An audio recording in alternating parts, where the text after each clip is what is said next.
అందుకని వృషభంలాగా ముందుకు వెళ్ళడానికి బయలుదేరాడు. బయలుదేరి వెడుతూ ఉంటే ఈయన ఇలా మహేంద్ర పర్వతాన్ని ఇలా గట్టిగా కాలు ఊనాడు.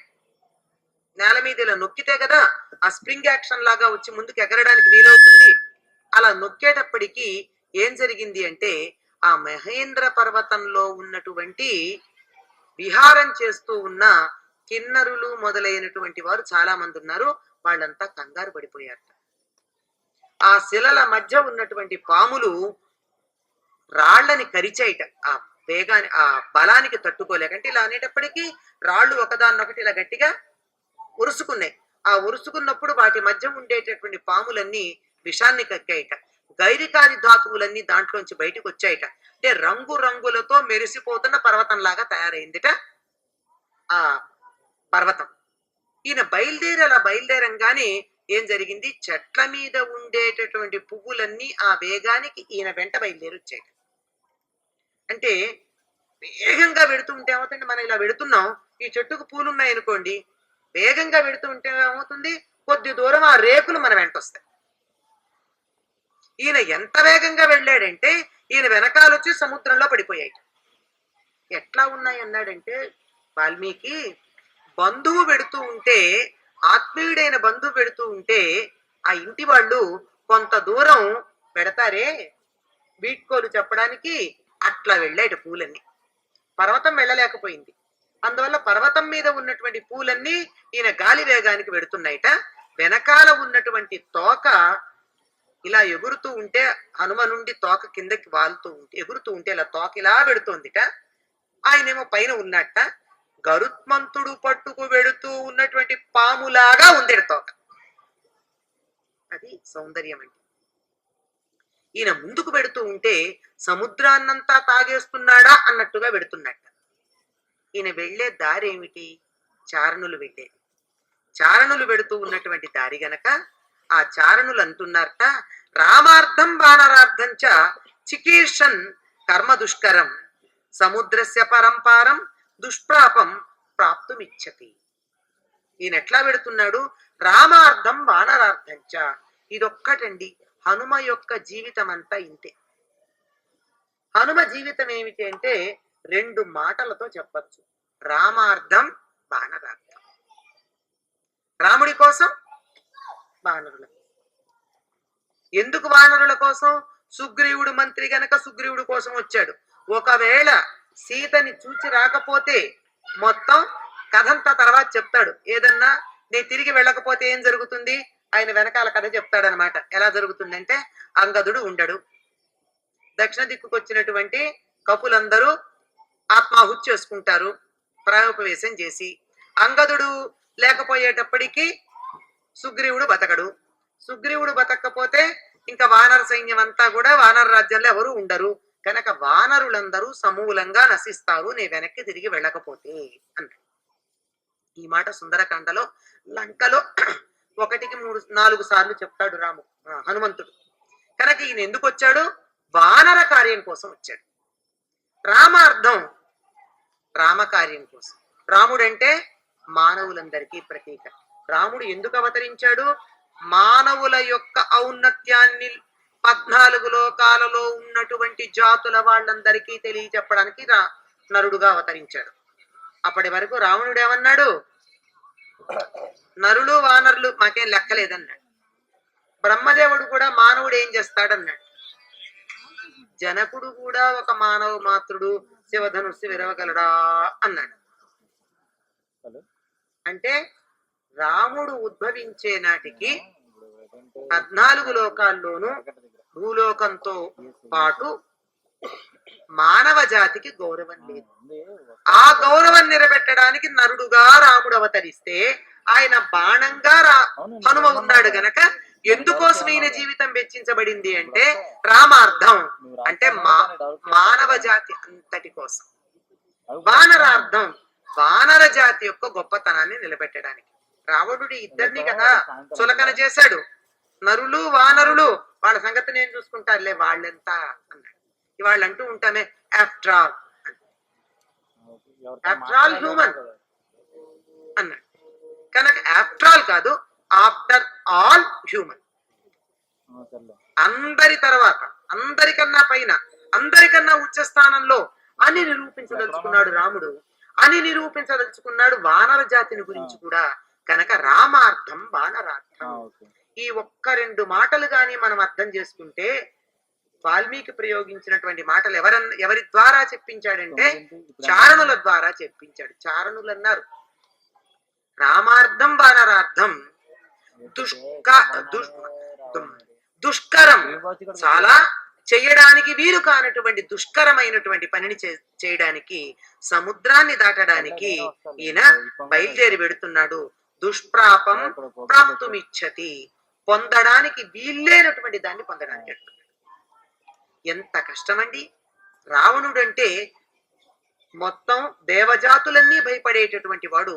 అటువంటి రావణుడి దగ్గరికి, రావణుడి రాజ్యంలోకి బయలుదేరి పెడుతున్నాడు. ఎలా అంటే లంకలోకి చీమ కూడా ప్రవేశించడానికి వీల్లేదు. మరి వానరులు ఎలా ప్రవేశిస్తారు? రావణుడు అనుమతి లేనిదే. ప్రవేశించడం కాదు, అనుకున్న పని చేయడానికి బయలుదేరి పెడుతున్నాడంటే ఇది చాలా కష్టమైనటువంటి విషయం అని చారణులే అనుకున్నారట. అటువంటి పని చేయడానికి ఈయన బయలుదేరి పెడుతూ చక్కని ప్రతిజ్ఞలు చేశాడండి హనుమ. ఏమని అంటే తాను ఎట్లా పెడుతున్నాడో చెప్పుకుంటున్నాడు వానరులతో. ఇది హనుమ యొక్క బలాన్ని తెలియచెప్పు. బుద్ధిర్బలం యశో చెప్పుకున్నాం కదా. ఏమిటది?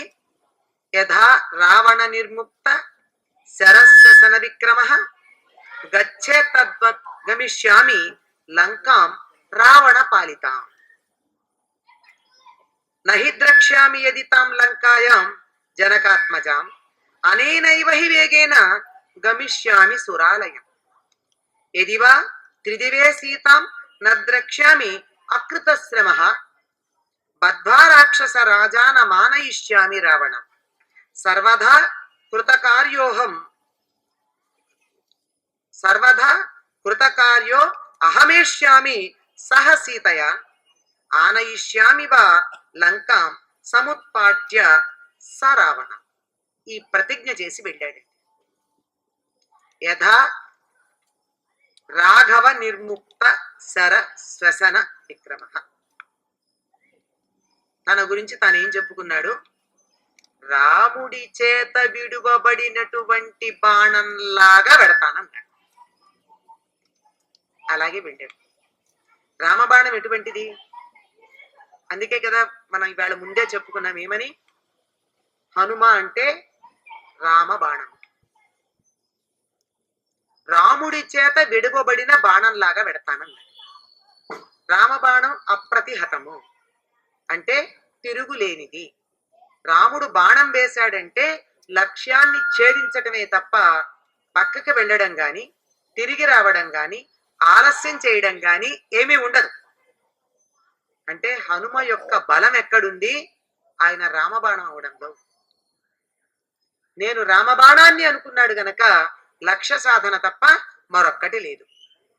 అలాగే ఆ విధంగా వెళ్ళి గమిష్యామి లంకాం రావణ పాలితాం, రావణుడి చేత పాలించబడుతున్నటువంటి లంకకు వెడతా. లంకలో ప్రవేశించడం చాలా కష్టం, అయినా నాకేం లేదు. ఎందుకని? నేను కాదు కదా వెడుతోంది. ఎవరెడుతున్నారు అక్కడికి? రామబాణం పెడతాం. రాముడు ఒక్కసారి బాణాన్ని అభిమంత్రించి వదిలిపెట్టినట్టయితే లక్ష్యాన్ని ఛేదించడం ఉంటుంది. నేను ఎట్లా పెడతా? నా గొప్ప కాదది. రామబాణం లాగా పెడతాం. ఇది వినయం. వినయం ఉన్నవాడు ఎప్పుడూ కూడా బాగుపడతాడు. ఒదిగిన వాడు మాత్రమే ఎదుగుతాడు. బిర్రవీగిన వాడు విరుగుతాడు. బిర్రవీగకూడదు. నేనెడతా అనకూడదు. నేను రామబాణంలాగా రావణుడి చేత పరిపాలించబడుతూ ఉన్నటువంటి లంకలో ప్రవేశిస్తా. అక్కడికి వెళ్ళి ఒకవేళ అక్కడ సీత కనపడలేదనుకో, ఇదే వేగంతో స్వర్గలోకానికి పెడతా. అనేనైవ హి వేగేన, ఇక్కడ ఎటువంటి వేగం చూపించానో అటువంటి వేగంతోనే వెతికి వెతికి లంకలో సీత లేకపోతే స్వర్గానికి పెడతా. అక్కడ కూడా దొరకలేదని మరి రావణుడికి ఇష్టమేమిటి? స్వర్గమే కదా. ఇక్కడ కాకపోతే స్వర్గంలో పెడతాడు. ఒకవేళ స్వర్గంలో కూడా దొరకపోతే, అక్కడ కూడా దొరక్కపోతే, నా శ్రమ అక్కడికి వృధా అయినట్టు అనిపిస్తే వెంటనే ఏం చేస్తాను? రావణుణ్ణి బంధించి తీసుకొస్తా. అప్పుడు చెప్తాడు సీత ఎక్కడ ఉందో. అలా నేను చెప్తున్నాను, మళ్ళీ చెప్తున్నా, ఈ మాట చెప్పే సూరుకోలా, మళ్ళీ చెప్తున్నా, సర్వథా ఎన్ని రకాలుగా అయినా సరే, అది ఎట్లా అని మీరు అడగద్దు, ఏదో రకంగా. ఎట్లా అంటే అన్ని రకాల ప్రయత్నాలు చేస్తా. సామధాన భేద దండోపాయాలు బోల్డ్ ఉన్నాయి కదా. ఏ ఉపాయంతోనైనా సరే నేను అనుకున్న పని పూర్తి చేసుకుని సీతతో సహా ఇక్కడికి వస్తాను, లేదా లంకని పెకలించుకుని తీసుకొస్తా రావణుడితో సహా. ఒకటి రావణుడిని కాదు, లంకని రావణుడితో పాటుగా తీసుకొస్తా. అప్పుడన్నా చెప్పడా సీత ఎక్కడుందో? కృతకార్యోహం. కృతకార్యం అంటే చేసిన పని కలిగిన వాణ్ణి, అనుకున్నటువంటి పనిని సాధించుకుని మరీ తిరిగి వస్తాను తప్ప ఏమాత్రం వెనక్కి తిరిగి రావడం జరగదు, పెడుతున్నాను అన్నాడు. ఎప్పటికొచ్చింది ఈ మాట హనుమకి? జాంబవంతుడు నువ్వు ఈ కార్యాన్ని సాధించగలిగినటువంటి వాడివి అని అతడికి ధైర్యం చెప్పిన తర్వాత, ఎప్పుడైతే రామకార్యం మీద వెళ్ళాలి, నువ్వు చెయ్యగలవు, నువ్వు బలవంతుడివే అని జాంబవంతుడు గుర్తు చేశాడో అప్పుడు గుర్తొచ్చింది.